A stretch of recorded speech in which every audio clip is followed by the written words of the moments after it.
الرجيم. بسم الله الرحمن الرحيم. الحمد لله رب العالمين الرحمن الرحيم مالك يوم الدين.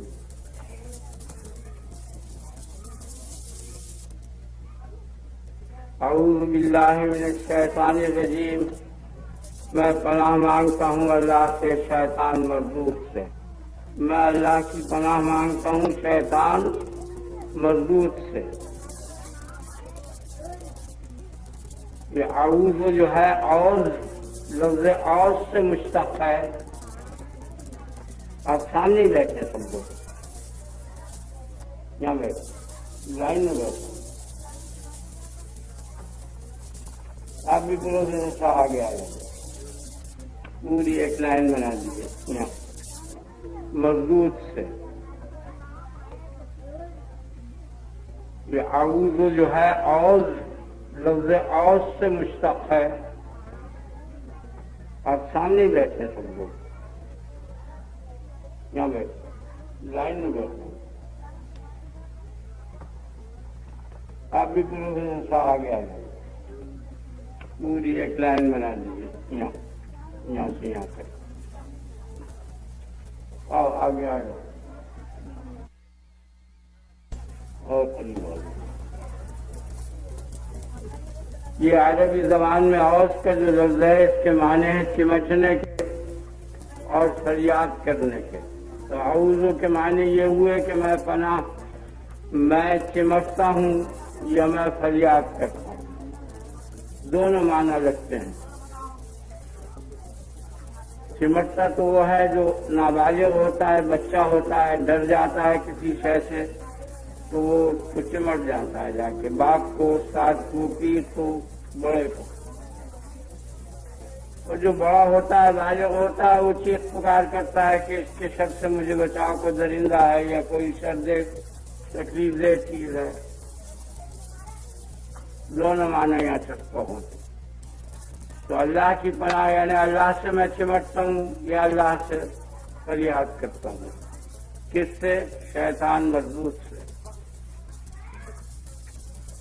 شیطان تو اس قابل نہیں ہے کہ اس سے پناہ مانگی جائے یا اس سے ڈرا جائے یا کوئی وہ بری چیز ہے, کیونکہ بہت عرصے تک جنت میں فرشتوں کے ساتھ یہ رہا. اس لیے یہ بذات ہی بری چیز نہیں تھا, بلکہ من الشیطان الرجیم میں شر کا لفظ محذوف ہے یہاں, یعنی شیطان مردود کے شر سے. جو شر اس سے بعد میں ظاہر ہوا اس شر کے سے میں پناہ مانگتا ہوں. ورنہ نفس شیطان میں کوئی خرابی نہیں ہے, اس لیے کہ جس قدرت سے شیطان بنا ہے یہ وہی قدرت ہے کہ جس سے کہ ملائکہ اور انبیاء علیہ السلام بنے. ایک ہی قدرت کے دونوں نتیجے ہیں. جہاں تک کہ قدرت کا تعلق ہے دونوں کے دونوں ایک ہی قدرت سے بنے ہوئے, اس لیے اس میں کوئی خرابی نہیں ہے. خرابی اس کے شر میں ہے, اور وہ شر کیا ہے؟ جس وقت یہ حکم ہوا وَإِذْ قُلْنَا لِلْمَلَائِكَةِ اسْجُدُوا لِآدَمَ, ہم نے فرشتوں سے کہا کہ آدم کو سجدہ کرو, تو سجدوا, سب نے سجدہ کیا, الا ابلیس, بجز شیطان کے. ابلیس کے علاوہ سب نے سجدہ کیا. لم یکن من الساجدین, وہ سجدہ کرنے والوں میں سے نہیں تھا. قال ما منعک الا تسجد اذ امرتک, اللہ نے فرمایا اے ابلیس تجھ کو کس نے روک دیا سجدے کے کرنے سے؟ تو نے آدم کو سجدہ کیوں نہیں کیا؟ کب؟ اذ امرتک, جب میں نے تجھے حکم دے دیا. میرے امر کے بعد تو کوئی معنی ہی نہیں ہے. میرے امر کے بعد کوئی معنی نہیں ہے. اللہ تعالیٰ نے یہ فرمایا. اس نے جواب دیا قال انا خیر منہ, شیطان نے کہا کہ میں آدم سے بہتر ہوں.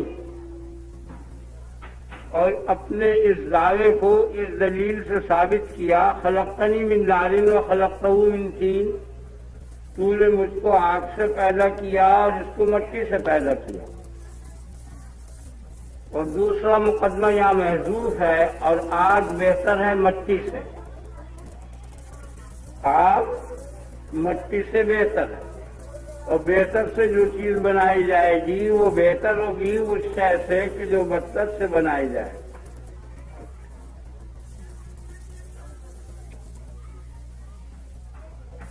آگ بہتر ہے مٹی سے، اور بہتر سے جو شے بنے گی وہ بہتر ہوگی اس شے سے کہ جو بدتر سے بنے گی. تو چونکہ میں آگ سے بنا ہوا ہوں اور آدم مٹی سے بنا ہوا ہے، اس لیے میں آدم سے بہتر ہوں. آپ نے خیر کیا، آگے آ گئی مجھ سے اور ہم سے بہتر.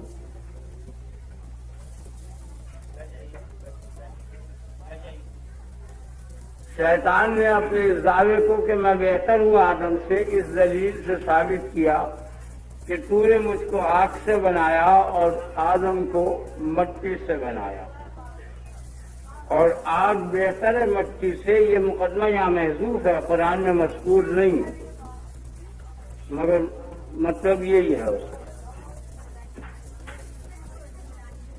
اللہ تبارک و تعالی نے یہ کہا کہ کوئی شے مانی ہی نہیں ہے. اس نے یہ بتایا کہ نہیں،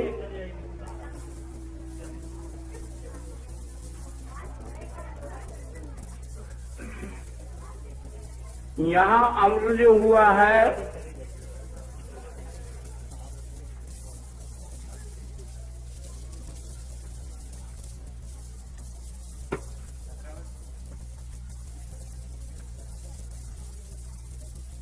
اللہ تعالیٰ نے پوچھا مانے بتا کون ہے جس کی وجہ سے تو نے سجدہ نہیں کیا. اس نے یہ کہا کہ در حقیقت امر جو ہوا ہے یہ لا قانونی ہے، خلاف قانون امر ہوا ہے. فائدہ تو یہ تھا کہ میں بہتر تھا، مجھ کو سجدہ کرایا جاتا. یہ بدتر تھا، یہ ساجد ہوتا، میں مسجود ہوتا. اور اپنے بہتر ہونے کی اس نے یہ دلیل بیان کی کہ میرا مادہ اس کے مادے سے بہتر ہے. آپ نے خیال فرما لیا، یہ اس نے دلیل بیان کی. تو چونکہ یہ دلیل غلط تھی،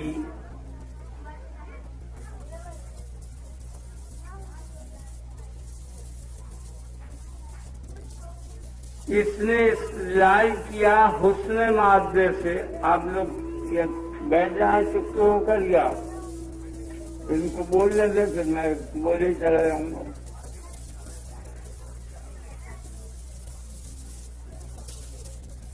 شیطان نے استدلال کیا حسن مادے سے، اپنے مادے کی خوبی سے اپنی خوبی پر.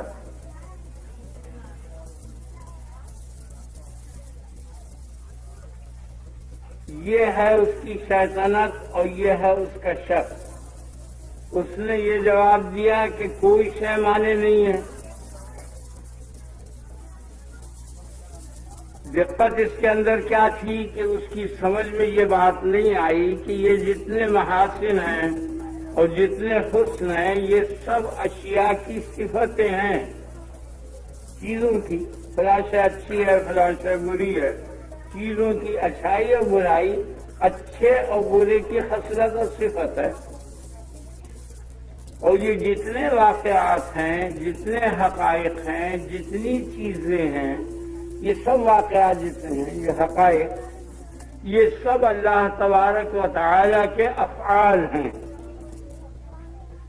یہ سب اللہ کے فعل ہیں، اللہ کے فعل ہیں، یہ اللہ کے ان کا فاعل ہے. اور یہ آیات جو ہیں الف لام میم ذالک الکتاب لا ریب فیہ والناس تک، یہ اللہ تعالیٰ کے اقوال ہیں. اور یہ زمین، آسمان، سورج، چاند اور جتنی اشیاء ہیں یہ اس کے افعال ہیں. تو اس نے فعل الہی کو، فعل الہی کے قول الہی کو تابع کر دیا. کہ جو فعل اچھا ہو تو اس اچھے فعل کے ماتحت حکم ہونا چاہیے اور قول ہونا چاہیے، اور یہاں معاملہ الٹا ہو گیا۔ آپ کی سمجھ میں بات آ گئی؟ اللہ تبارک و تعالی نے اس کو حکم دیا کہ تو سجدہ کر، اس حکم کو اس نے نہیں مانا، اور یہ کہا کہ چونکہ یہ حکم بے قاعدہ ہے، قاعدہ یہ ہونا چاہیے تھا کہ جو اچھی چیز ہے اس کو سجدہ کیا جائے، اور جو بری چیز ہے وہ سجدہ کرنے والوں میں ہو۔ یہاں معاملہ ہو گیا معکوس، الٹا۔ یہ بات اس نے بیان کی۔ تو اس نے کیا کیا؟ اس نے یہ کیا کہ فعل الہی کو قول الہی کو تابع کر دیا۔ وہ جو اس کا قول تھا وَإِذْ قُلْنَا لِلْمَلَائِكَةِ اسْجُدُوا لِآدَمَ، اللہ تبارک و تعالیٰ کا جو یہ حکم و قول تھا سجدہ کرو آدم کو، اس حکم کو تابع کر دیا اس نے حقائق کے اور واقعات کے جو فعل الہی تھے۔ آپ کی سمجھ میں بات آ رہی ہے نا یا نہیں؟ اچھا، اس میں غلطی کیا؟ یہی کام جو ہے یہ اسی کا نام شیطانت ہے، بس ابھی سے یہ شیطان ہوا ہے۔ اس سے پہلے تو وہ ملائکہ میں شامل تھا اور سجدے کے حکم میں بھی شامل تھا اور جنت میں بھی رہا، اور بہرحال جو ملائکہ کی حالت تھی وہ اس کی حالت تھی، کوئی بات نہیں تھی۔ اس کی شیطنت اور اس کا شر یہ ہوا کہ اس نے قول الہی کو، حکم الہی کو فعل الہی کے تابع کر دیا۔ آپ غور کیجیے، یہ غلطی ہوئی ہے، اور یہی غلطی تمام حکماء کو، تمام عقلاء کو اس نے سکھائی ہے، جس سے کہ یہ فلسفہ بنا ہے۔ آگے نا آگے تو در حقیقت فلسفت جو ہے، یہ فلسفت ہے نا لفظ، اصل میں اس کو وقت میں تیرے ہو گئی ہے فلسفہ، یہ اصل میں شیطنت ہے، کیونکہ یہ جتنے بھی احکام اور علوم ان کے ہیں یہ سب عقل کے ماتحت ہیں۔ عقل کے ماتحت ہونے کے معنی یہ ہے کہ واقعات کے ماتحت ہیں۔ واقعات کیا چیز ہیں؟ وہ افعال الہی ہیں، افعال الہی کے احکام الہی کو تابع کیا ہے۔ آگے نا آپ کے خیال میں یہی تعلیم اس نے اپنے تمام متبعین کو دی ہے، اور جتنے بھی مذاہب باطلہ ہیں وہ سب اسی سے، اور اس کے اور چند سوال ہیں جو کل اتوار کے دن وہاں آئے گا، اس کی بحث میں بیان کروں گا۔ انہی سے یہ جتنے باطل مذہب ہیں بنے ہیں، کوئی باطل مذہب ایسا نہیں ہے جو شیطان کے ان خیالات سے بچا ہوا ہو، بلکہ انہی سے بنا ہر چیز۔ آپ غور کریں، اب اس کی غلطی سمجھ لیں کہ اس میں غلطی کیا ہے۔ یہاں اس نے گفتگو اس کی استدلال میں نہیں کی، اس کے مقدمات جو تھے وہ سب مشکوک ہیں، یعنی اگر ان کو حق تسلیم کر لیا جائے تب بھی وہ غلط ہیں۔ پہلی بات اس نے یہ کہی ہے کہ مجھ کو آگ سے پیدا کیا اور اس کو مٹی سے پیدا کیا، یہ حق ہے، یہ بات صحیح ہے۔ دوسری بات جو یہاں مذکور نہیں ہے کہ آگ بہتر ہے مٹی سے، یہ مقدمہ یہاں مذکور نہیں ہے، یہ مقدمہ مشکوک ہے اور غلط ہے۔ اس نے اس پر استدلال کیا کہ آگ کا حیز طبی جو ہے وہ اوپر ہے، خفیف ہے، ہلکی چیز ہے، اور مٹی مرکز میں ہے، بھاری چیز ہے۔ خفیف ثقیل سے اور بھاری چیز سے افضل ہوتا ہے۔ یہ دونوں مقدمے مشکوک ہیں، غلط ہیں، صحیح نہیں ہے۔ قُلْ أَفَأُنَبِّئُكُم بِشَرٍّ مِّن ذَلِكُمْ، کہتے میں تمہیں آگاہ کر دوں جو بدترین چیز ہے اس سے بھی، وہ کیا؟ النار، آگ کو فرمایا کہ آگ بدترین چیز ہے، اور اس نے آگ کو بہتر سمجھا۔ آگے نا آپ کے خیال میں تو ان مقدمات میں کوئی گفتگو نہیں کی جا رہی۔ یہ سب باتیں اگر صحیح بھی ہوں تب بھی استدلال جو ہے وہ لا قانون، غلط ہے۔ کیا خرابی ہے اس کے اندر کہ اس نے قول الہی کے کو فعل الہی کے تابع کر دیا، یہ غلطی ہوئی ہے کہ فعل کے تابع حکم ہونا چاہیے، یعنی حسن قبح کے ماتحت احکام ہونے چاہیے. جو اچھی چیز ہو، نماز میں اگر حسن ہے تو اس کے ماتحت حکم ہونا چاہیے کہ نماز پڑھو. جھوٹ بولنے میں عیب ہے، نقص ہے، اس کے ماتحت حکم ہونا چاہیے کہ جھوٹ نہ بولو. حالانکہ یہ بات نہیں ہے، یہ بات نہیں ہے. کسی خوبی کی بنا پر نماز نہیں ہوئی ہے، کسی برائی کی بنا پر جھوٹ کی ممانعت نہیں ہوئی ہے. آگے نا کسی حسن کے ماتحت کوئی امر نہیں ہوا ہے اور کسی قباحت کے ماتحت کوئی نہیں اور ممانعت نہیں ہوئی ہے. بلکہ مجرد کیوں اگر ایسا ہوگا تو قدرت الہیہ، حکم الہی جو ہے وہ تابع ہو جائے گا معاوضے کے. آگے نا آپ کے خیال میں. اور یہ نقص عظیم ہے، قدرت کے منافی ہے، اس لیے ایسا نہیں ہو سکتا. قادر مطلق ہے، جو چاہے حکم دے، بس جو حکم دے دے وہ اچھا ہے.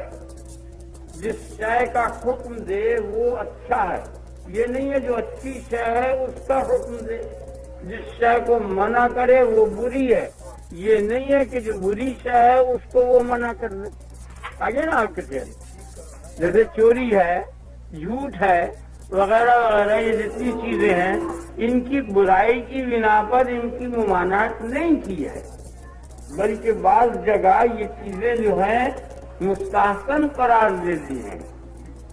آگے نا اور کس خیال میں جھوٹ کی برائی کی بنا پر جھوٹ کی ممانعت نہیں ہے، بلکہ جھوٹ کی ممانعت کی بنا پر جھوٹ کی برائی ہے.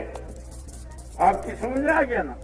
یہ نہیں آیا خیال ذہن میں بیٹھ گیا نا اچھی طرح سے. یہ جیسے اگر کوئی نبی صلی اللہ علیہ وسلم کو گھیر لیں دشمن اور کسی مکان میں وہ چھپ جائیں جا کر اور لوگ سچ بول دیں کہ یہاں ہمارے یہاں نبی چھپے ہوئے ہیں اور دشمن آن کے ان کو گرفتار کر لیں، تو ایسا صادق القول آدمی جو ہے وہ فرعون اور ابو جہل سے بھی بدتر ہے، جو سچ بول کر نبی کو پکڑوا دے. آگے نا آپ کے ذہن میں بیٹھ گیا نا اچھی طرح سے. تو اس سے پتہ چل گیا کہ جھوٹ میں کوئی برائی نہیں ہے. اگر اللہ تعالیٰ منع نہ کرتا تو اس میں کوئی بات نہیں تھی. اس کے منع کرنے سے وہ برا ہوا، اس سے پہلے کوئی خرابی نہیں تھی، کسی چیز میں بھی کوئی خرابی نہیں تھی. جس شے کا نام اس نے خراب رکھ دیا وہ خراب ہو گئی، جس کا نام اچھا رکھ دیا وہ اچھی ہو گئی. آگے نا آپ کے اللہ تبارک و تعالی کوئی بات جو ہے سچی اور حق اور اچھی نہیں کہتا. سمجھ گیا؟ اللہ تعالی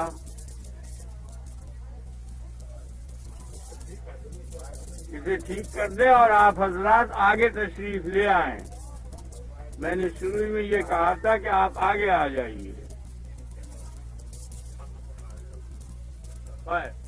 تو آپ اس بات کو اچھی طرح غور کر لیں کہ اللہ تبارک و تعالی کوئی بات سچی اور حق اور اچھی نہیں کہتا، نہ رسول اللہ صلی اللہ علیہ وسلم. سمجھ گئے نا آپ؟ یعنی اللہ تعالیٰ کا قول جو ہے، اللہ تعالیٰ جو بات کہتا ہے اس کے کہتے ہی وہ سچی ہو جاتی ہے. سچ کو وہ نہیں کہتا. پہلے سے کوئی شے سچی نہیں ہوا کرتی کہ جس کے ماتحت اس کا قول ہو، بلکہ قول الحق، اگر اس نے کہہ دیا ہو بس وہ ہو جاتی ہے. اب اس نے لکڑی کو کہہ دیا کہ اژدہا بن جا، وہ اژدہا بن گئی، یہ واقعے کے خلاف بات تھی. اس نے آگ کو کہا ٹھنڈی ہو جا، وہ ٹھنڈی ہو گئی. تو جو بات وہ کہتا ہے وہ قطعی سچی ہے. لیکن ایسا کبھی نہیں ہوتا کہ سچی بات پہلے سے ہو اور اس سچ کے ماتحت اس کا قول ہو. یہ نہیں، قول الحق، اس کا قول ہی حق ہے. غور کرو آپ، بہت باریک بات ہے اور اچھی بات ہے. یہی حال رسول اللہ صلی اللہ علیہ وسلم کا ہے. وہ دونوں ایک ہی چیزیں ہیں، ایک ہی لائن ہے. اللہ اور اللہ کے رسول کا جو قول ہے، آپ سمجھ گئے نا؟ یہ نہیں پہلے سے کچھ سچائیاں، کچھ حقانیتیں ہیں موجود کہ ان میں سے اٹھا کر وہ پیش کر دیتے ہیں دونوں. نہیں، بلکہ جو وہ پیش کر دیتے ہیں وہی حق ہو جاتا ہے. ادھر کہا اور ادھر وہ حق بنا، ذہن بیٹھ گیا نا۔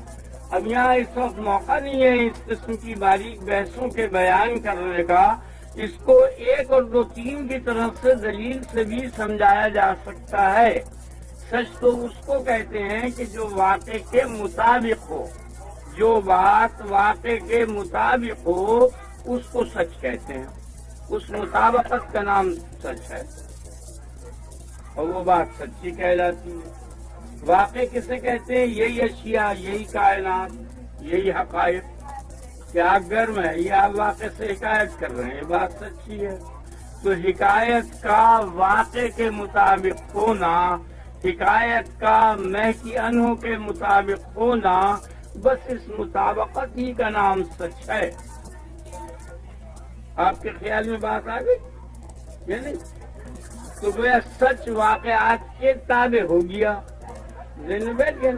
تو یہ ہماری یہاں رائج ہے، مکلفین میں، انسانوں میں، ملائکہ میں، جنوں میں، وغیرہ وغیرہ مخلوقات میں۔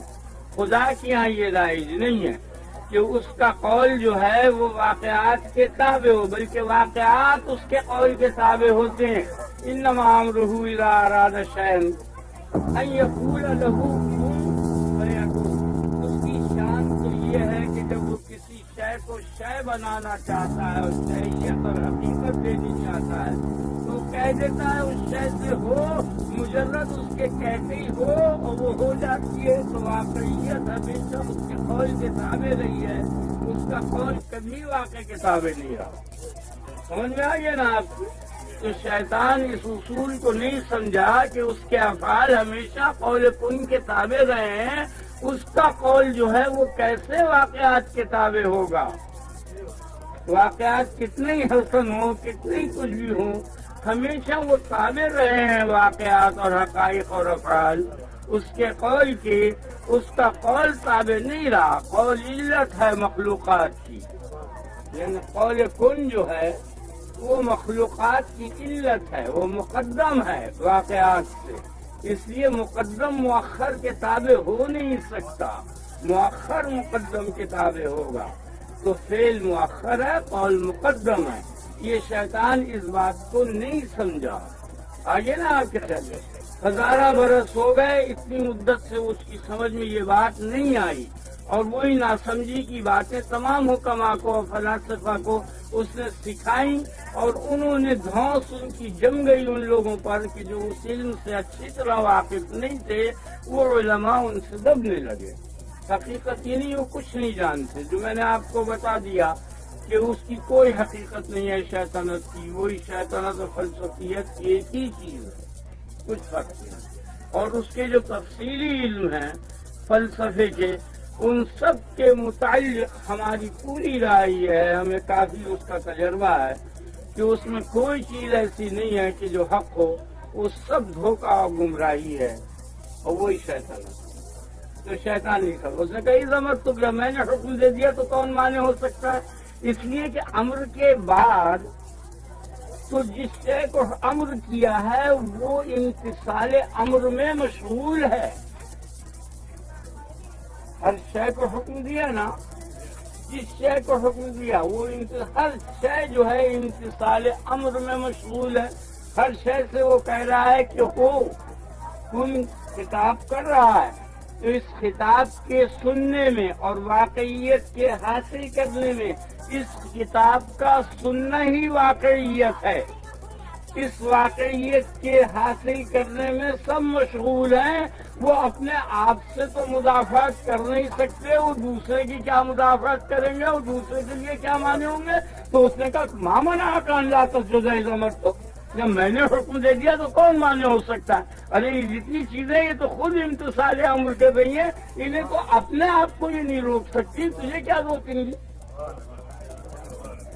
تو یہ شیطان کا شر ہے، یہ شیطانت ہے۔ اللہ تعالیٰ سے میں بھی پناہ مانگتا ہوں اور آپ بھی پناہ مانگے کہ یہ شیطنت اور یہ فلسفیت جو ہے، یعنی اپنی رائے کے تابع ہونا، جیسے کہ آج کل عوام جو ہیں وہ یہ فرما دیا کرتے ہیں کہ ہم بھی ایک رائے رکھتے ہیں، اس کے معنی یہ ہے کہ کچھ تھوڑا سا اثر شیطنت کا ان کے قلب کے اندر ہے، اب یہ کہتے ہیں جو شخص یہ کہے میں رائے رکھتا ہوں، ارایت من اتخذ الہہ ہوا، بھلا دیکھا تو نے اس شخص کو جس نے اپنی رائے کو اپنا معبود بنا رکھا، اپنی ہوا کو، اپنی خواہش،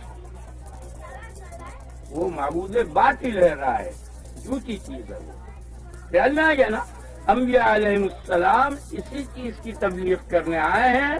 اعمال بات کی چیز ہے، سب سے بڑی چیز ہے کہ معبود برحق ایک ہی ہے، اور یہ جو معبود باطل ہے رائے، اصل بڑا بت یہ ہے۔ یہ پتھر کے بت کو تو بہت جلدی سمجھ لیتا ہے آدمی کہ یہ اس قابل نہیں ہے کہ یہ شریک باری تعالی ہو۔ اصل میں جو جھگڑا کرنے والی چیز ہے وہ رائے ہے کہ یہ بات میری سمجھ میں نہیں آتی، مجھے اس سے اختلاف ہے، خدا نے ایسا کیوں کہا؟ اس نے کہا اذا جاءک المنافقون قالوا نشهد انک لرسول اللہ، جو ہی منافق تیرے پاس آئے تو کہنے لگے کہ ہم شاہد ہیں اس بات کے، البتہ بے شک تو البتہ اللہ کا رسول ہے۔ منافقوں نے یہ کہا، یہ بات صحیح کہی انہوں نے، وہ تھے رسول، حق تھی یہ بات۔ واللہ یعلم انک لرسول، اللہ نے تصدیق کر دی کہ بے شک اللہ جانتا ہے کہ تو اس کا رسول۔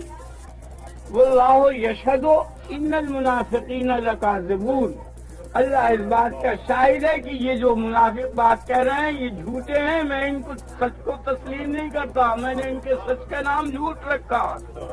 ہاں آگے فلما ادرکہ الغرق، جو ہی فرعون ڈوبنے لگا، قال آمنت انہ لا الہ الا الذی آمنت بہ بنو اسرائیل، کہنے لگا کہ میں ایمان لایا اس معبود پر کہ کوئی معبود اس کے علاوہ نہیں ہے، اور جو بنی اسرائیل کا معبود ہے اس کو۔ یہ بات سچی کہی تھی، اس نے ایمان صحیح لایا تھا۔ وہ اس نے کہا الان اب میں نہیں تسلیم کرتا ایمان کو۔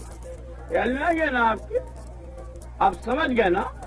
تو اگر وہ ایمان کو تسلیم نہ کرے وہ ایمان نہیں، ایمان وہ جس کو وہ ایمان کہے۔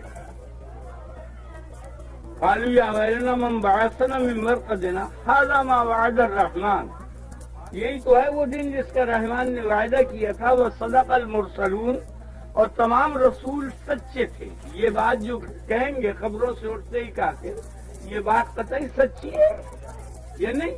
اور یہ کہتے ہی سیدھے جہنم میں چلے جائیں گے۔ تو یہ جتنے مصدقین ہیں مومنین ہیں، جہنم جو ہے وہ دار مصدقین ہو گیا۔ اس نے کہا میں نہیں تسلیم کرتا اس وقت جو بھی میری تصدیق کرتا ہے۔ لم یکن ینفعہم ایمانہم لما رأوا بأسنا، جو ہی وہ میرا عذاب دیکھ لیں تو ان کا ایمان ان کو نفع نہیں لینے کا۔ تو ایمان وہ جس کو میں کہوں ایمان، صدق وہ کچھ ہے، صدق وہ ہے جس کو میں صدق کہوں، کذب وہ ہے جس کو میں کذب کہوں۔ اب حضرت یوسف علیہ السلام نے وہ جگ پانی کا برتن بھائیوں کے کجارے میں رکھ دیا تھا، آواز آ رہی ہے؟ تو یہ فعل کذب نہیں ہے بلکہ بہتان ہے، کذب سے بھی بدتر فعل تھا یہ۔ کذب کو واقعے کے خلاف بات کرنا ہے، اس کو منسوخ کرنا، خود ایک فعل کو کرنا اور ان کی طرف منسوخ کرنا، یہ تو بڑا سخت بہتان ہوا نا جو انہوں نے بھائیوں پہ لگایا۔ نہیں سمجھے آپ؟ یہ تو کذبی نہیں ہے خالی، بلکہ یہ بہتان ہے، کذب کا بھی باوا ہے یہ جو حضرت یوسف علیہ السلام نے کیا۔ اس نے کہہ دیا کذالک کدنا لیوسف، یہ مکر کرنا میں نے اس کو سکھایا تھا، قصہ ختم ہوا، وہ فعل نبوت ہوا۔ نہیں سمجھا؟ بس جس کو میں سچا کہہ دوں وہی سچا، جس کو میں جھوٹا کہہ دوں وہ جھوٹا۔ منافق سچی تصدیق کر رہے ہیں تو کہہ دیا ہے تم جھوٹے ہو، وہ بہتان کا فعل لگا رہے ہیں تو کہہ رہا میرا یہ مہربانی ہے کہ میں نے یہ مکر اس کو سکھا دیا۔ تو اللہ جو چاہے سو کہے اور جو چاہے سو کرے، اس بات کو شیطان نہیں سمجھا۔ ذہن میں بیٹھ گیا نا آپ کے؟ کیوں پھر وہ خدائی کیا رہے گا؟ اگر وہ کسی ضابطے کا ماتحت ہو گیا تو ضابطہ اسے گھیر لے گا تو وہ مضبوط ہو جائے گا۔ ضابطہ جب گھیرے گا نا تو اس کا اس میں مفعول مضبوط بن جائے گا، وہ محصور ہو جائے گا۔ وہ حاضر ہے تمام خلائق کو، تمام مخلوقات کو خود گھیرے ہوئے ہے، کوئی شے اس کو گھیر نہیں سکتی. تو شیطان اس کو گھیرے میں لانا چاہتا تھا. آگیا نا آپ کے خیال میں؟ یہ شیطنت ہے. اس وقت ان مباحث کے بیان کرنے کا موقع نہیں ہے، لیکن آگے تھوڑا سا میں نے بیان کر دیا، پھر جب کبھی موقع ہوا آپ سن لیں. یہاں مقصد جو ہے یہ محفل میلاد شریف کی ہے، نبی صلی اللہ علیہ وسلم کی فضیلت بیان کرنے کی ہے، لیکن چونکہ پہلے اللہ تبارک و تعالی کی تعریف کرنی مقصود ہے، اس لیے ہم نے پہلے آیت تعریف شروع کی، اور وہ بغیر اعوذ بسم اللہ کے ہو نہیں سکتی تھی. اس لیے میں نے اس کے متعلق اعوذ باللہ من الشیطان الرجیم سب پڑھے آپ. یعنی من الشیطان کے الرجیم کے معنی من شر الشیطان الرجیم، یہ معنی ہے شیطان مردود کے شر سے کہ وہ رائے کو اور اپنی ہوا کو خدا کا مقابل ٹھہرا. آپ سمجھ لیں. بسم اللہ الرحمن الرحیم. آپ ان کو جس قیمت پڑھو چپکا کیجیے نہیں، کچھ بھی آپ کے پلے نہیں پڑے گا، کوئی فائدہ نہیں ہونے.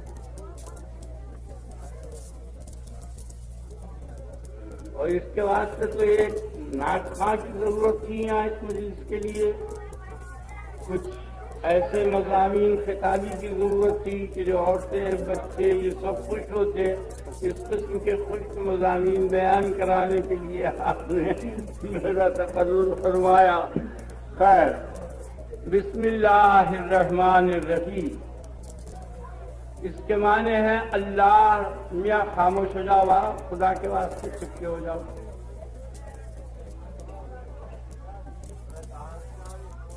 اللہ رحمان رحیم کے نام سے. اس کا ترجمہ یہ ہے. بسم اللہ الرحمن الرحیم کا کیا ترجمہ ہوا؟ اللہ رحمان رحیم کے نام سے، نام کے ساتھ، نام سے. تو یہ فقرہ پورا نہیں ہے، یہ جملہ، یہ آیت پوری نہیں ہے، یہاں محذوف ہے، کیونکہ یہ تو مرکب ہے نا، مرکب تام نہیں ہے. یہ اللہ رحمان رحیم کے نام سے پورا جملہ نہیں ہے. یہ کیا ہے اللہ رحمان رحیم کے نام سے؟ اس کا متعلق کیا ہے؟ ابتدا، شروع، آغاز. ابتدا اللہ رحمان رحیم کے نام سے ہے. ابتدا محذوف ہے. الابتداء بسم اللہ الرحمن الرحیم. یا میں ابتدا کرتا ہوں اللہ رحمان رحیم کے نام سے، یا میں شروع کرتا ہوں اللہ رحمان رحیم کے نام سے، یا شروع اللہ رحمان رحیم کے نام سے. بہرحال جو چاہے آپ نکال لیں. ابتدا اللہ رحمان رحیم کے نام سے ہے. ابتدا. اب یہاں غور کرنا چاہیے کہ ابتدا جو ہے، ہر شے کی ابتدا اللہ رحمان رحیم کے نام سے ہے. اللہ تبارک و تعالی اللہ رحمان رحیم کی ذات سے ابتدا نہیں ہے.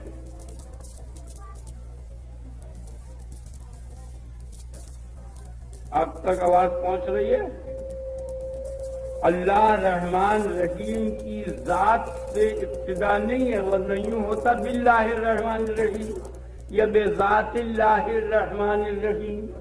اللہ رحمان رحیم کی ذات سے ابتدا ہے، اللہ رحمان رحیم سے ابتدا ہے. یہ نہیں، بلکہ اللہ رحمان رحیم کے نام سے ابتدا ہے. اللہ کی ذات سے ابتدا نہیں ہے. خیال میں آ گیا نا؟ جیسے یہ روشنی شروع ہوئی ہے، اس پر فرش پر پڑ رہی ہے، اس کی ابتدا کس سے ہے؟ بولو، نہیں سمجھ میں آ رہا؟ جیسے یہ اس سے ہے نا، تو یہ اس کی ذات سے ہے. یہ روشنی جو یہاں پڑ رہی ہے، یہ اس کپی میں جو روشنی ہے اصل اس کی ذات سے. جو ہی اس کی ذات یہاں متحقق ہوگی، یہ روشنی متحقق ہو جائے گی. یہ جیسے سورج کی روشنی، آپ کی سمجھ میں آ گیا نا؟ تو اگر اللہ تبارک و تعالی کی ذات سے ابتدا ہوتی تو جس وقت سے اللہ تبارک و تعالی ہے اسی وقت سے یہ ہر شے موجود ہو جاتی. عالم اور کائنات کا وجود خدا کی ذات سے وابستہ نہیں ہے، یاد رکھو. یہ بھی انہی دھوکوں میں سے ایک دھوکہ ہے جو شیطان نے دیے ہیں. انہی میں سے ایک دھوکے کی ایک قسم ہے جس میں بہت بہت جلیل القدر فضلاء مبتلا ہوا. آگے نا آپ اساتین حکمت امباسکر، فیثاغورس، سقراط، افلاطون، یہ جلیل القدر حکماء اور احادیث یہ سب اسی گمراہی میں مبتلا ہوئے کہ اللہ تبارک و تعالی کی ذات کا یہ نتیجہ ہے عالم. یہ نہیں آپ کی سمجھ میں آ گئی نا؟ یہ غلط ہے، کیونکہ جب سے وہ شے ہوگی جس کا یہ اثر ہے اسی وقت سے یہ اثر ہوگا. اور ایسا نہیں ہے اللہ تھا اور شے نہیں تھی، عالم نہیں تھا، تو معلوم ہو گیا کہ یہ ذات کا نتیجہ نہیں ہے. دوسری چیز یہ ہے کہ ابتدا جو ہوگی خدا لا ابتدا ہے. لا ابتدا سے ابتدا کیسے ہو سکتی ہے؟ جس جگہ سے بھی آپ شروع کریں گے آپ سمجھ گئے نا، مخلوق میں صلاحیت نہیں، کیونکہ جس جگہ سے آپ شروع کریں گے یہاں اس سے قبل جو ہوگی یا کوئی شے موجود ہوگی یا معلوم ہوگی، کم سے کم اس شے کا عدم اس پر مقدم ہوگا. آگے نا آپ کے کائنات میں کا سلسلہ آپ کہیں تک لے جائیں، جس جگہ سے وہ شروع ہوگا اس شروع سے قبل ضرور ابتدا ہوگی اور تقدم ہوگا. اس لیے اس میں تو قابلیت ہی نہیں ابتدا کی، اور خدا میں یوں قابلیت ابتدا کی نہیں کہ وہ لا ابتدا ہے. تو اب ابتدا ہو تو کیسے ہو؟ کائنات کا وجود متحقق ہو تو کیسے ہو؟ سمجھ میں آ گیا نا آپ کے ذہن بیٹھ گیا نا؟ تو اس نے کہا بھائی یہ تدبیر کرو، تم میری ذات جو ہے وہ لا ابتدا اور تم میں قابلیت نہیں ابتدا کی. تو اب ایک بین چیز نکالی جس کا نام اسم ہے. اس کا جو اسم مبارک ہے، وہ جو اسم مبارک اس کا ہے وہ کیا ہے؟ واحد. اس کا نام ہے واحد احد. یہ اسی مقدس وحدہ لا شریک کا اسم ہے واحد، کیونکہ بغیر واحد کے کوئی شے متحقق نہیں ہو سکتی. یہ لکڑی جو ہے جب تک کہ ایک نہ ہولے ہونے ہی کی نہیں، سمجھ گئے؟ یہ ٹوپی جب تک ایک نہ ہو پہلے اس وقت اس کا وجود ہی نہیں ہونے کا کائنات میں جہان میں کہیں نہیں پائے جانے کی. آپ سمجھ گئے؟ یہ نہیں یعنی بغیر واحد کے وہ شے ہی نہیں، وجود ہو ہی نہیں سکتا بغیر وحدت کے. ذہن میں بیٹھ گیا نا آپ کے؟ تو ہر شے کا وجود کو وحدت گھیرے ہوئے ہے، بلکہ گھیرے ہوئے نہیں، وہ عین ہے اس کا حقیقت. سمجھ میں آ گیا نا؟ تو اس واحد کے بغیر وہ شے متحقق نہیں ہونے کی. تو ہر شے کی ابتدا اور وجود اور تحقق اسی واحد کے اسم مبارک یعنی واحد سے ہے. ذہن میں آپ خوب سمجھ گئے؟ اور وہ یہاں اس جہان میں کہیں بھی واحد نہیں ہے حقیقی. یہ اسمی واحد ہے. یہ کئی انگلیاں ایک، لیکن یہ حقیقی ایک نہیں، کیونکہ ایک یہ بھی ہے، یہ کیا ہے؟ یہ بھی ایک، یہ بھی ایک. تو اگر انگلی اور ایک دونوں ایک ہوں، نہیں سمجھا؟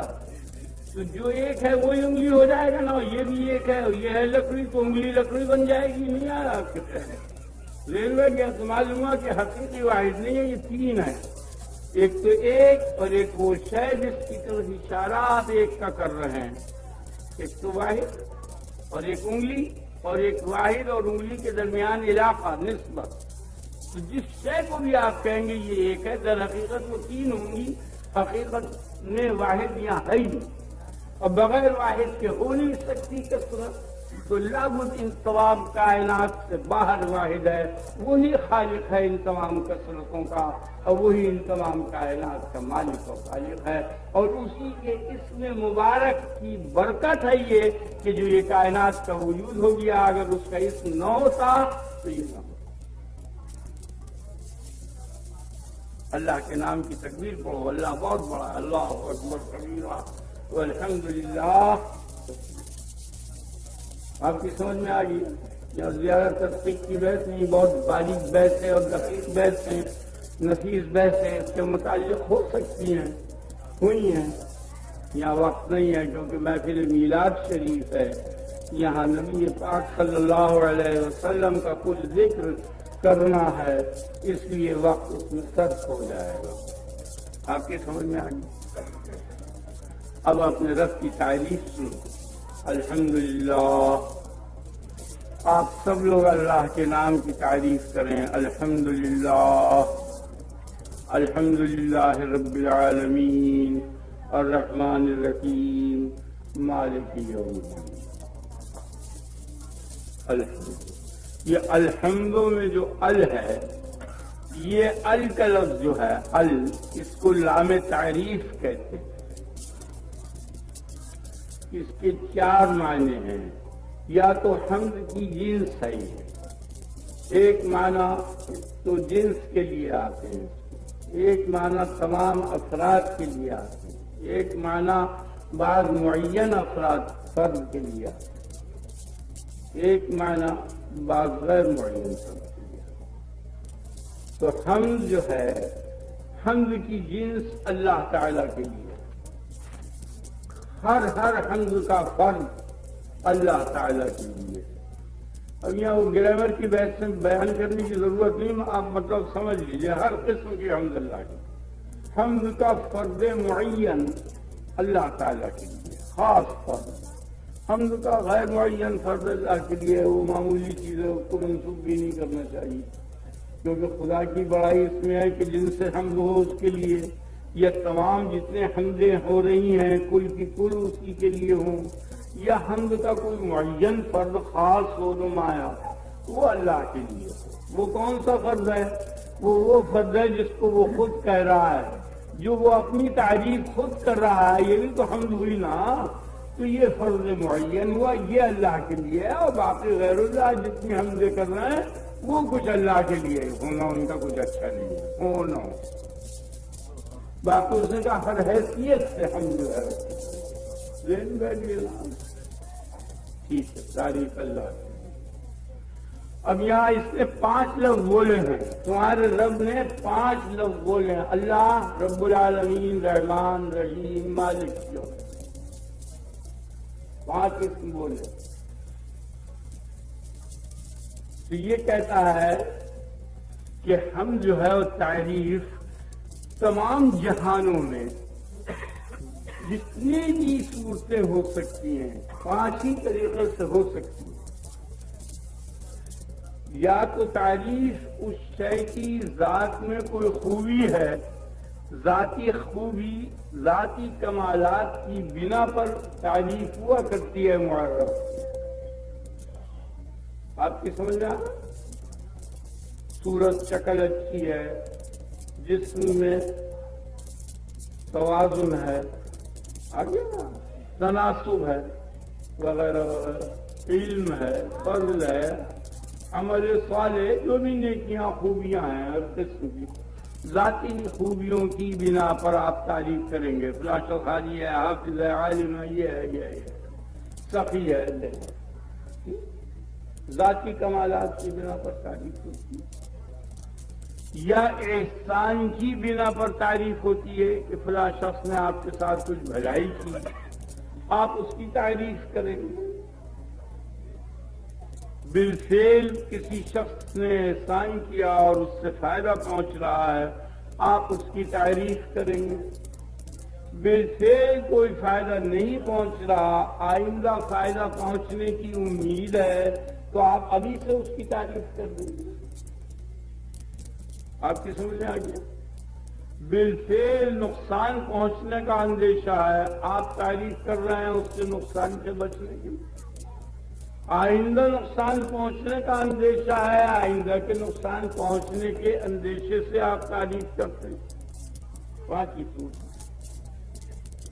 تو اس نے کہا کہ اگر تم ذاتی حسن کی بنا پر تعریف کرتے ہو اور تعریف ہونی چاہیے تو میں اللہ ہوں، اور اگر احسان کی بنا پر تعریف ہوا کرتی ہے تو میں رب العالمین ہوں، تمام جہانوں پر احسان کر رہا ہوں، بالفعل تمام چیزوں پر میرا احسان ہے، اور اگر آئندہ فائدے اور احسان کی توقع ہے تو میں رحمان ہوں، اور اگر بالفعل نقصان سے بچنے کی بنا پر تعریف کی جاتی ہے تو میں رحیم ہوں، اور اگر آئندہ نقصان سے بچنے کے لیے تعریف کی جاتی ہے تو میں آئندہ کا یعنی روز جزا کا مالک ہوں، کل کا۔ آئندہ تو کل ہوئی نا، بس یہ 5 ہی طریقے ہو سکتے تھے تعریف کے، سو 5 نام اس نے کہہ دیے کہ ہر حیثیت سے میں مستحق حمد ہوں، اور اپنے رب کی تعریف الحمدللہ۔ اللہ کیا چیز ہے؟ اللہ کیا چیز ہے؟ لفظ اللہ عربی زبان میں کس معنی کے لیے بنایا گیا؟ جیسے یہ لکڑی ہے، آپ لکڑی کا لفظ بولتے ہی یہ سمجھ، رومال کا لفظ بولتے ہی، کرسی کا لفظ بولتے ہی یہ سمجھ، آسمان کا لفظ بولتے ہی یہ چیز سمجھ۔ لفظ اللہ بول کر کیا چیز سمجھی جاتی ہے؟ وہ ایسی شے کہ جس سے 2 حقیقتیں منتزع ہوتی ہیں اور معتبر ہوتی ہیں، ایک کا نام حسن ہے، ایک کا نام کمال ہے۔ حسن اور کمال کی جامعیت کا نام اللہ ہے۔ جامع صفات کمالی علماء بولا کرتے ہیں ہمیشہ ہر زبان میں، لیکن وہ ایسے مبہم الفاظ ہیں جو آپ کی سمجھ میں نہیں، میں نے اسے کھول دیا کہ کمال اور حسن ان دونوں کے مجموعے کا نام اللہ ہے۔ حسن کس کو کہتے ہیں؟ کمال اور حسن حقیقی، ان دونوں لفظوں کے معنی سمجھ لیں۔ حسن کس سے کہتے ہیں؟ حسن کہتے ہیں طبیعت کی مناسبت کو، سمجھ گیا؟ حسن کے معنی طبیعت کی مناسبت، جو شے آپ کی طبیعت کے مناسب ہے وہ وہی ہے۔ ویسے کوئی تناسب اعضاء وغیرہ کی ضرورت نہیں، دوسرے کا کتنے خوبصورت بچہ ہو اور اپنا بچہ کیسے ہی چیچک ہو، ناک بہ رہی ہو اور چیپڑ آ رہا ہو، اس کو گلے سے لگا لے گا اور دوسرے کے خوبصورت بچے کو دھکیل دے گا، اور کوئی سودا خریدے گا تو اپنے بچے کو دے دے گا، اسے نہیں دینے گا، نہیں سمجھا؟ تو وہ مناسب لین بیٹھ گیا نا، طبیعت کے مناسب ہو۔ اور حقیقی کے کیا معنی کہ کسی وقت بھی غیر مناسب نہ ہو، وہ اصلی حسن ہوا۔ اسی طرح کمال کے کیا معنی؟ بڑائی، لیکن حقیقی بڑائی کیا معنی کہ اس بڑائی پر اضافہ نہ ہو سکے۔ جیسے یہ پنڈال بہت بڑا ہے، لیکن اگر آپ سامنے کی جائیداد کو بھی توڑوا دیں اور بڑا کریں تو اور بڑا ہو سکتا ہے، یہ اس کے پیٹ میں آ جائے گا، تو یہ حقیقت میں بڑا نہیں ہوا۔ ہر وہ بڑا کہ جس پر اور اضافہ ہو سکے وہ حقیقی بڑا نہیں، حقیقی بڑا وہ ہے جس پہ اضافہ نہ ہو۔ اس کے لیے اردو میں لفظ ہے بڑے سے بڑا، آپ سمجھ گئے نا؟ تو اللہ تبارک و تعالی میں حسن حقیقی ہے، یعنی ایسی مناسبت ہے کہ اس مناسبت میں کسی وقت بھی غیر مناسبت نہیں ہونے کی اس سے۔ یہاں دیکھیے آپ، مناسب چیزیں کیا ہیں؟ کھانا ہے، لذیذ کھانے طبیعت کے مناسب ہے، 1 گھنٹے کے بعد 1 گھنٹے تک آپ کھائیں، کھانے کے بعد پیٹ بھرنے کے بعد اس سے بہتر غذا بھی اگر آ جائے گی تو آپ نہیں کھانے۔ عمدہ لباس، عمدہ مکان، ہر چیز کو آپ دیکھیے کہ تھوڑی دیر کے بعد وہ غیر مناسب ہو جاتا ہے۔ سب سے زیادہ طبیعت کے مناسب انسان کے اس کا بیٹا، بیٹے سے زیادہ کوئی شے مناسب نہیں ہے جی۔ بیوی ہے، بیٹا ہے، محبوبہ ہے، معشوقہ ہے، ان ہے نا، ان سے زیادہ ایک وقت ایسا آتا ہے کہ بیوی کو طلاق دے دیتا ہے، غیر مناسب ہو جاتا ہے، بیٹے کو قتل کر دیتا ہے، عاق کر دیتا ہے، محروم الرزق کر دیتا ہے۔ دنیا میں کوئی شے ایسی نہیں ہے جس سے حقیقی مناسبت کوئی انسان ہے ذرا سی تکلیف پاتی بیٹے کو چھوڑ دیتا ہے، جوڑو کو چھوڑ دیتا ہے، بیوی کو چھوڑ دیتا ہے، عشق کو بھول جاتا ہے، معشوق کو چھوڑ دیتا ہے، ٹھیک ہے نا؟ یعنی اور یہ دن رات کے ساتھ بازاری ہو رہی ہے، لوگوں کو روٹی نہیں مل رہی، روزانہ طوفان چلے آ رہے ہیں، محنت کرتے کرتے مرا جا رہا ہے، ابھی کالرا پھیل رہا ہے، 24 گھنٹے ایک نہ ایک بلا وہ بھیج رہا ہے آگے نا۔ سارے عالم میں دیکھیے کہ کتنی مصیبتیں اللہ تبارک و تعالی نازل کر رہا ہے، لیکن کسی کے خیال میں بھی یہ بات نہیں آتی کہ یہ ہر سال یہ ہمارے اوپر مصیبتیں بھیجتا ہے، کوئی اس کے متعلق سازش کر کے کی جائے کہ اسے روکا جائے، کبھی نہیں آتا، اسی سے اور الٹی فریاد کر رہا ہے۔ تو دکھ پہنچتے ہوئے جس سے فریاد کر رہا ہے، معلوم ہوا کہ اس سے زیادہ طبیعت کے مناسب کوئی راحت نہیں ہے۔ اپنے رب کی تحمید الحمدللہ۔ ہر وقت جان نکل رہی ہے، گلا کٹ لیا ہے، کینسر ہو رہا ہے، کسی وقت بھی خدا کو برا نہیں کہتا، مر جاتا کہ مر جاتا، کہتا اللہ کی مرضی، جب یہ نہیں کہتا کہ کیا ظلم کیا، نہیں سمجھا؟ دن بیٹھ گیا تو دکھ پہنچنے کے وقت بھی وہ اتنا مناسب ہے طبیعت کے کہ الٹی اسی سے فریاد کریں، آپ کے کوئی تماشا مارے تو آپ اس سے کہیں گے ہماری مدد کرنا، اس کی جان کے دشمن ہو جائیں گے، نہیں سمجھے آپ؟ وہ برابر تماچے مار رہا ہے، چھریاں مار رہا ہے، تعاون بھیج رہا ہے، حیضے بھیج رہا ہے، کساد بازاریاں بھیج رہا ہے، دنیا بھر کے تکلیفیں اور مصیبتیں نازل کر رہا ہے، لیکن ہر مصیبت کے وقت یہی کہتا ہے کہ تو ارحم الراحمین ہے، تو ارحم الراحمین ہے، ہم سے رحم کر کبھی کوئی۔ تو معلوم ہوا کہ طبیعت کے مناسب کوئی ذات نہیں ہے، کیونکہ دکھ میں جس سے مناسبت باقی رہے، سکھ کے وقت تو سبھی کو لہذا اس میں حقیقی وہی ہے، طبیعت کے مناسب وہی ہے۔ کمال حقیقی کیا چیز ہے؟ جو بڑے سے بڑا ہو۔ یہاں کوئی شے اس جہان میں آپ کو بڑے سے بڑی نہیں ملنے کی، جو شے ملے گی اس پر اضافہ ہو سکتا، اس پر بڑائی ہو سکتی، ٹھیک ہے نا؟ آپ کے خیال میں بڑے سے بڑی کیا چیز ہے؟ آپ زیادہ سے زیادہ جو دیکھیں گے تو صرف سامنے دیکھیے آسمان ہے اور کوئی شے بڑی نہیں۔ سورج جو تقریباً 159 گنا ہے، جو مہندسین نے تحقیق کی ہے اس کی، میتھمیٹک والوں نے، زمین سے تقریباً 159 گنا ہے، بہت بڑا ہے۔ وہ ایک ٹکیا سا معلوم ہوتا ہے آسمان کے اندر، تو آسمان کتنا بڑا ہوگا؟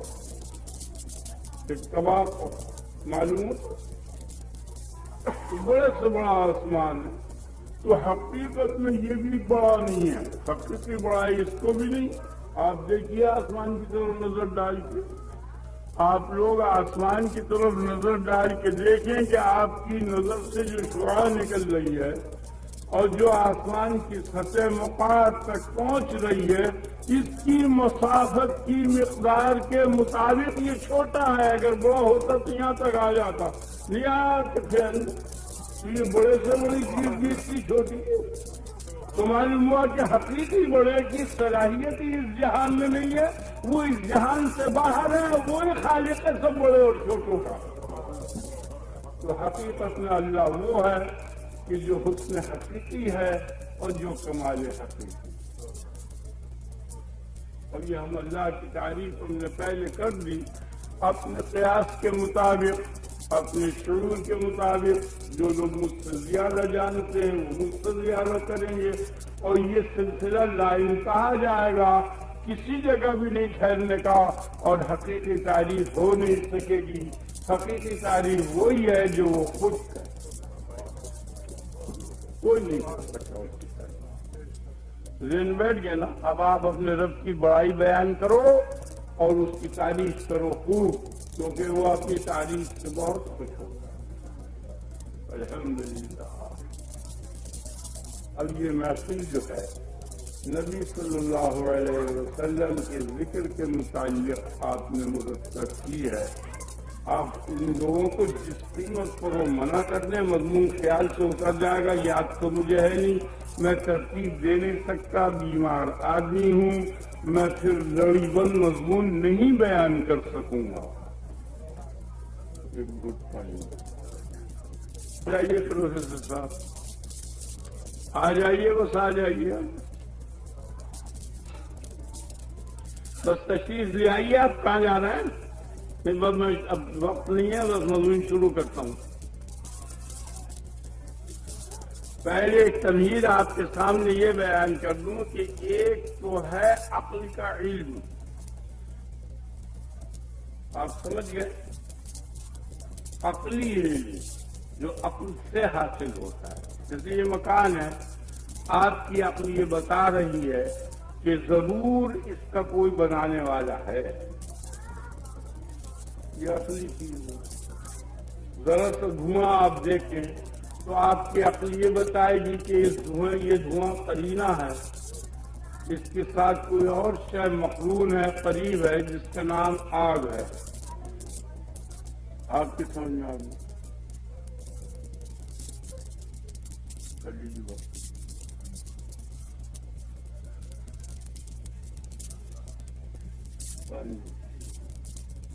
سمجھ آ گیا؟ تو ہمیشہ آپ یاد رکھیں کہ عقلی علم کتنا ہی یقینی کیوں نہ ہو، وہ حالی علم سے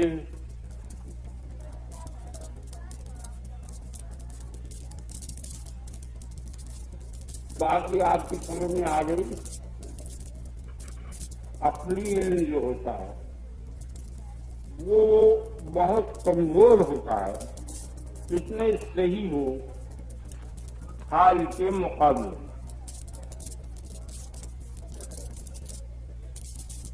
آپ کی سمجھ میں آ گئی؟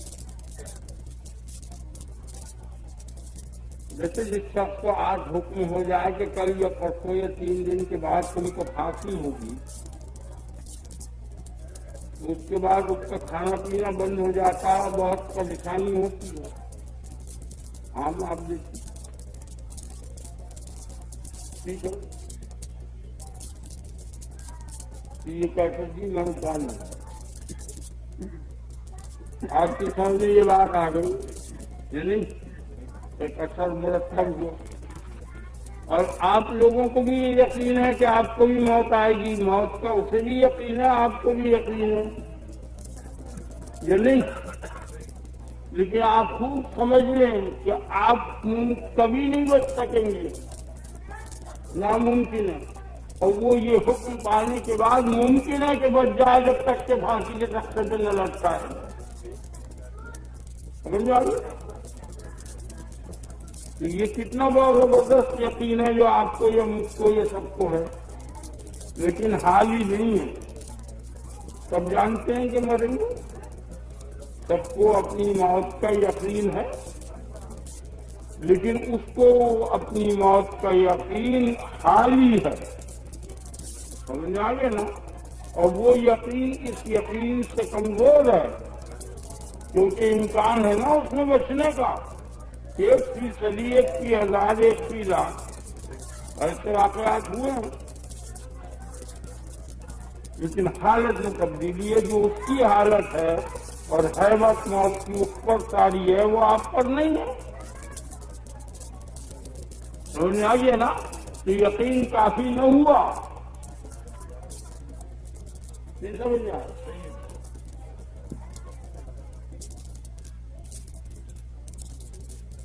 آپ نے بتائیں تو جو مجھے اطلاع فرمائیے گا.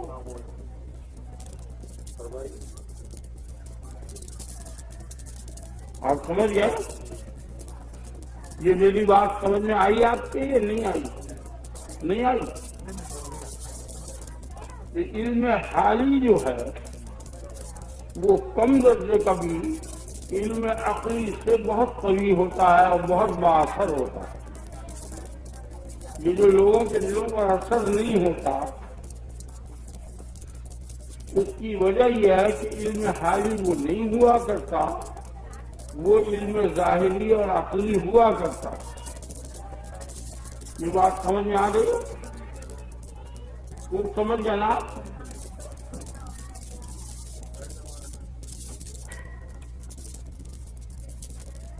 اب جیسے یہاں ہر شخص کے جتنے بھی آدمی ہیں سب کو معلوم ہے کہ پاکستان کا صدر ایوب ہے، ہر شخص کو یقین ہے، لیکن شناخت صدر کی ہر شخص کو نہیں ہے۔ بہت قلیل تعداد ہوگی جو ایوب کو دیکھ کر پہچان لیں گے کہ یہ صدر ہے، اور بہت بڑی اکثریت نہیں پہچان سکے گی، لیکن یقین سب کو ہے، شناخت نہیں کر سکے گی۔ تو یقین اور چیز ہے اور شناخت معرفت اور چیز ہے۔ آپ کی سمجھ میں آ گئی؟ اب ایک جماعت عارفوں کی نکلے گی، وہ یہ عوام کے مقابلے میں بہت قلیل ہوگی۔ جو لوگ سواری نکلے گا موٹر میں جائے تو جو جانتے ہوں گے وہ پہچان ہوگی، انہیں کہیں گے وہ ایوب جا رہا ہے، ٹھیک ہے نا؟ لیکن علاقہ ان عارفین میں سے کسی کو بھی نہیں ہوگا، تعلق کسی کو بھی نہیں ہونے کا۔ تو تعلق ایک معرفت سے بھی اونچی چیز ہے۔ آپ کی سمجھ میں آتی؟ جیسے حجام ہے، وہ 10 بجے حجامت بناتا ہے اور صدر ایوب کے پاس وہ نہ پہنچے حجامت کے لیے تو اسے پریشانی ہوگی، تو کہے گا تلاش کرو کیوں نہیں آیا، آدمی بھیج کے بلاؤ، وہ کہے صاحب کیا کریں